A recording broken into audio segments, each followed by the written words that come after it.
Hello കൂട്ടുകാരെ, ഇന്ന് നമുക്ക് കാട്ടിലെ കൊമ്പൻ രാജാവ് എന്ന കഥ കേട്ടാലോ? പണ്ട് പണ്ട് ഒരു കാട്ടിലെ രാജാവായിരുന്നു സിംഹം. കുറേ നാൾ കഴിഞ്ഞപ്പോൾ വയസ്സനായി അസുഖം വന്ന് സിംഹം ചത്തു. അടുത്ത രാജാവിനെ ഉടൻ തിരഞ്ഞെടുക്കാനായി കാട്ടിലെ മൃഗങ്ങളെല്ലാം ഒത്തുകൂടി. കാട്ടിലെ ഏറ്റവും ശക്തനാണ് താനെന്ന് കരുതിയിരുന്ന പുലി വിചാരിച്ചു, അടുത്ത രാജാവ് ഞാനാവുമെന്ന്. പുലിയുടെ കൂട്ടുകാരൻ കുറുക്കൻ പുലിയോട് രഹസ്യമായി പറഞ്ഞു, നീ രാജാവായാൽ എന്നെ നീ മന്ത്രിയാക്കണേ. പുലി തലയാട്ടി. കുറുക്കൻ പറഞ്ഞു, അങ്ങനെ നീ രാജാവായാൽ പിന്നെ എല്ലാ ദിവസവും നമുക്ക് ആവശ്യമുള്ള മൃഗങ്ങളെ പിടിച്ചു തിന്നാം. നമ്മളോട് ആരും ഒന്നും ചോദിക്കാൻ വരില്ല. അങ്ങനെ കുറുക്കനും പുലിയും സ്വപ്നം കണ്ടു. അപ്പോഴതാ മൃഗങ്ങളെല്ലാം ഉറക്കെ വിളിച്ചു പറയുന്നു, കൊമ്പൻ രാജാവായാൽ മതി, കൊമ്പൻ രാജാവായാൽ മതി. ഇത് കേട്ട് പുലിക്കും കുറുക്കനും ദേഷ്യം വന്നു. കൊമ്പൻ ആരാന്നറിയോ കൂട്ടുകാരെ? അതൊരു വലിയ ആനയാണ്. അവന്റെ പേരാണ് കൊമ്പൻ. കൊമ്പനെ രാജാവാക്കണം എന്ന് കേട്ട് പുലി പറഞ്ഞു, പറ്റില്ല, ഞാനാണ് അടുത്ത രാജാവ്. കുറുക്കനും പറഞ്ഞു, പുലിയെ രാജാവാക്കണമെന്ന്. അപ്പോൾ കാട്ടിലുള്ള ബാക്കി എല്ലാ മൃഗങ്ങളും ദേഷ്യത്തോടെ ഒരേപോലെ പറഞ്ഞു, കൊമ്പൻ മതി രാജാവെന്ന്. എല്ലാവരും ഒരുപോലെ പറയുന്നത് കാരണം മറുത്തൊന്നും പറയാൻ കഴിയാതെ പുലിയും കുറുക്കനും മിണ്ടാതെ നിന്നു. അങ്ങനെ മൃഗങ്ങളെല്ലാരും കൂടി കൊമ്പനാനയെ കാട്ടിലെ രാജാവാക്കി. കൊമ്പൻ വളരെ നല്ലൊരു ആനയായിരുന്നു. അവൻ കാട്ടിലെ മൃഗങ്ങളെയെല്ലാം സ്നേഹത്തോടെ സഹായിച്ച് സുഖമായി കാട് ഭരിച്ചു. ആരെയും പേടിക്കാതെ സുഖമായി നടക്കാൻ സാധിക്കുന്നതിനാൽ മൃഗങ്ങൾക്കെല്ലാം വലിയ സന്തോഷമായി. പക്ഷേ കൊമ്പൻ രാജാവായതിനു ശേഷം പുലിക്കും കുറുക്കനും ഭക്ഷണത്തിന് വലിയ ബുദ്ധിമുട്ടായി. ഏതെങ്കിലും മൃഗങ്ങളെ പിടിച്ചാൽ നല്ല ശിക്ഷ കിട്ടും. അതിനാൽ കുറുക്കനും പുലിയും ഇടയ്ക്ക് ഗ്രാമത്തിൽ പോയി കോഴിയെയും ആടിനെയും ഒക്കെ പിടിച്ചു തിന്നും. ഒരു ദിവസം കുറുക്കൻ പുലിയോട് പറഞ്ഞു, നമുക്കെങ്ങനെയെങ്കിലും ആനയെ ഇവിടെ നിന്നും ഓടിക്കണം. അതിനെന്തു ഉപായമാണുള്ളത്? പുലി കുറുക്കനോട് ചോദിച്ചു. കുറുക്കൻ പറഞ്ഞു, എന്റെ കയ്യിൽ ഒരു സൂത്രമുണ്ട്. അതെന്താ? പുലി ചോദിച്ചു. തീയുണ്ടാക്കുന്ന ഒരു സാധനം എന്റെ കയ്യിലുണ്ട്, കുറുക്കൻ പറഞ്ഞു. അപ്പോൾ പുലി ചോദിച്ചു, അതെന്ത് സാധനം? അത് നിനക്കെവിടുന്നാ കിട്ടിയേ? അപ്പോൾ കുറുക്കൻ പുലിക്ക് അത് കാണിച്ചു കൊടുത്തു. ഒരു തീപ്പെട്ടിയായിരുന്നു അത്.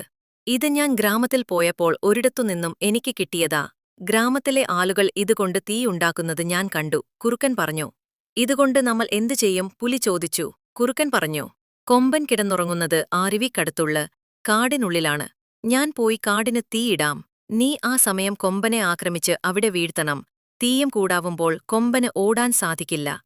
ചിലപ്പോ കൊമ്പൻ ആ തീയിൽപ്പെട്ട് ചത്തുപൊയ്ക്കോളും. അല്ലേ പേടിച്ച് ഈ കാട് വിട്ടോടിപ്പൊയ്ക്കോളും. എങ്ങനെയുണ്ട് എന്റെ ഐഡിയ? കുറുക്കൻ പുലിയോട് പറഞ്ഞു. കൊള്ളാം, നിന്റെ തല നിറയെ ഭയങ്കര കുരുട്ടുബുദ്ധിയാ. പുലി ചിരിച്ചുകൊണ്ട് കുറുക്കനെ അഭിനന്ദിച്ചു. നേരം രാത്രിയായി. കുറുക്കനും പുലിയും പതുങ്ങി പതുങ്ങി കൊമ്പൻ വിശ്രമിക്കുന്ന സ്ഥലത്തെത്തി. അവർ നോക്കി, കൊമ്പൻ ഉറങ്ങുകയാണ്. കുറുക്കൻ പുലിയോട് പറഞ്ഞു, ശരി, ഞാൻ തീരാൻ പറഞ്ഞ പോലെ നീ ആനയെ ആക്രമിച്ച് വീഴ്ത്തണം. പുലി സമ്മതിച്ചു. അങ്ങനെ കുറുക്കൻ പതിയെ പോയി ആന കിടക്കുന്ന ഭാഗത്തെ കാടിന് തീയിട്ടു. ഉണങ്ങിയ ധാരാളം ഇലകൾ ഉണ്ടായിരുന്നതിനാൽ തീ ആലിപടർന്നു. കൊമ്പൻ ഞെട്ടിയുണർന്നു. ആ സമയത്ത് പുലി കൊമ്പന്റെ നേർക്ക് ചാടി വീണു. പക്ഷേ കൊമ്പൻ പെട്ടെന്ന് കണ്ടു പുലി ചാടി വരുന്നത്. അവൻ തുമ്പിക്കൈകൊണ്ട് പുലിയെ ആഞ്ഞടിച്ചു. താഴെ വീണ പുലിയെ അവൻ കാൽ കൊണ്ട് ചവിട്ടി.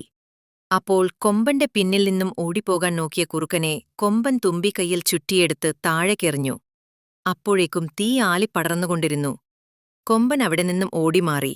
പക്ഷേ പുലിയും കുറുക്കനും തീയുടെ ഉള്ളിൽപ്പെട്ടു. അപ്പോഴേക്കും മൃഗങ്ങളെല്ലാം ഓടിയെത്തി. കൊമ്പനും മറ്റാനകളും അരുവിയിൽ നിന്ന് തുമ്പിക്കൈയിൽ വെള്ളമെടുത്തു തീയ്ക്കുമേലൊഴിച്ചു.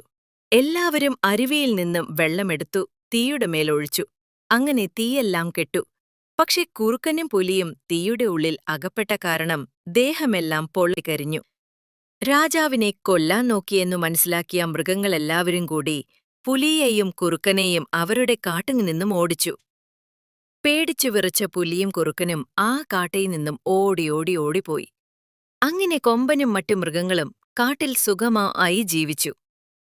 കൂട്ടുകാരെ, കാട്ടിലെ കൊമ്പൻ രാജാവിന്റെ കഥ ഇഷ്ടമായോ?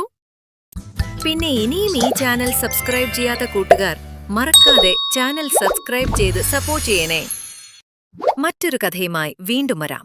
ബൈ.